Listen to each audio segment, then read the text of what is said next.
Hey everybody, it is so good to be with you, and I hope you're having a good time this afternoon. We're wrapping up our talk on 1 Peter 3:12, and it says this: "For the eyes of the Lord are on the righteous, and his ears are attentive to their prayers. But the face of the Lord is against those who do evil." Now earlier you heard us talk about how that righteousness is kind of like that breastplate.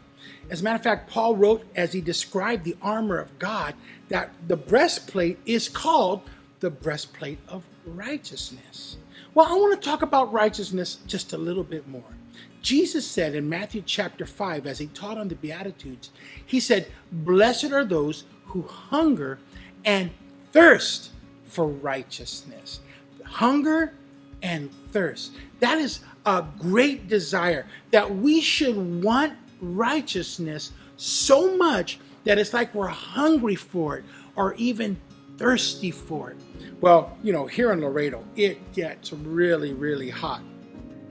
I'm sure some of you guys have been running around outside, and as you're running around, man, you get so thirsty, and you come in and the first thing you want is a nice cool drink of water, right?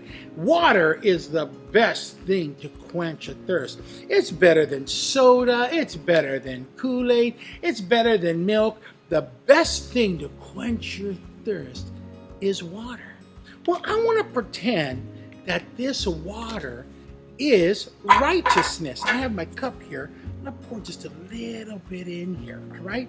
See it right there? And we're going to pretend that these paper towels are our thirst. Watch what happens. Okay, here we go. I'm going to put these down here. Watch this. Here we go.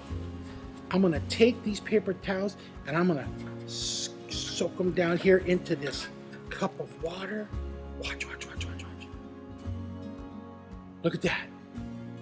It soaked up all the water. It's all gone and it's been absorbed into this paper. Now see, look, if I go over here and I squeeze it, see, you can see it there again. Isn't that something else? Now I could do this other side and we can put it down in there and it soaks it all up.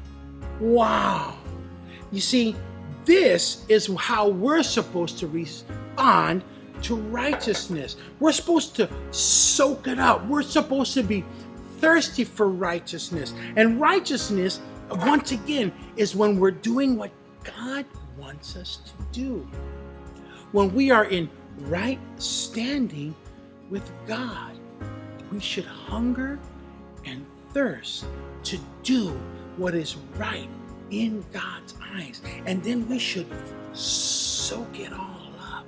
And then it becomes a part of us. Just like that water is now a part of this paper towel, that righteousness, we need to absorb it and make it a part of who we are so that we're living the way God wants us to live and we're doing what God wants us to do.